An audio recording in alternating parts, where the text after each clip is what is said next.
با صدای وحید مرادی، کاری از مهدی عبدی.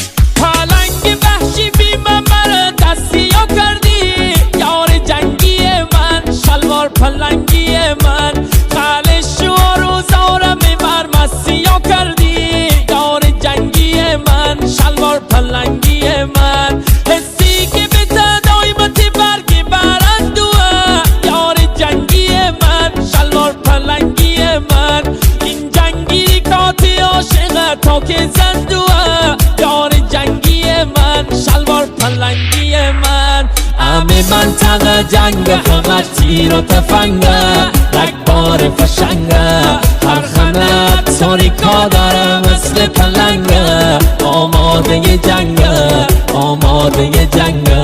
همه منطقه جنگ، همش تیر و تفنگه، رگبار فشنگه، هر خانه تاریکا داره مثل پلنگه، آماده جنگه، آماده جنگه. پخش در کانال رسمی استریو مهتاب.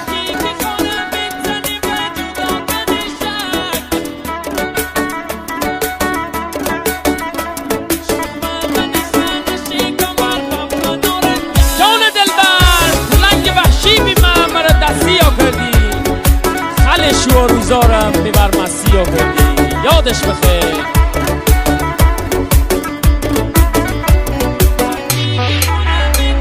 هر کی که خانه بزنی و جدا کنی شک، یار جنگی من، شلوار پلنگی من، شومه و نخانش کمر و منارنجک، یار جنگی من، شلوار پلنگی من.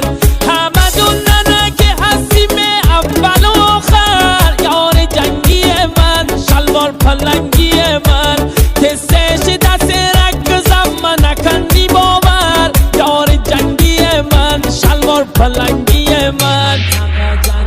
همه منطقه جنگ، همش تیر و تفنگه، رگبار فشنگه، هر خانه تاریکا داره مثل پلنگه، آماده جنگه، آماده جنگه.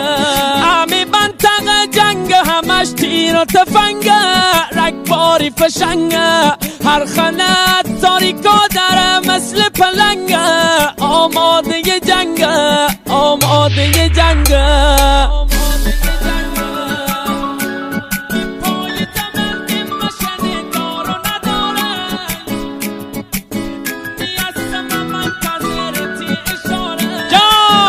شیار جنگی دا، شلوار پلنگی دا، به پای دمند مشن دار و نداره، یار جنگی من، شلوار پلنگی من، شدونی هستم منتظرتی اشاره، یار جنگی من، شلوار پلنگی من. اتارک داره به اسم غیرت خالی خوره، یار جنگی من، شلوار پلنگی من، هم تیپیش بوری من قسمت تنابی داره، یار جنگی من، شلوار پلنگی من. همه منطقه جنگ، فقط تیر و تفنگه، رگبار فشنگه، هر خانه تاریکا داره مثل پلنگه، آماده جنگه، آماده جنگه.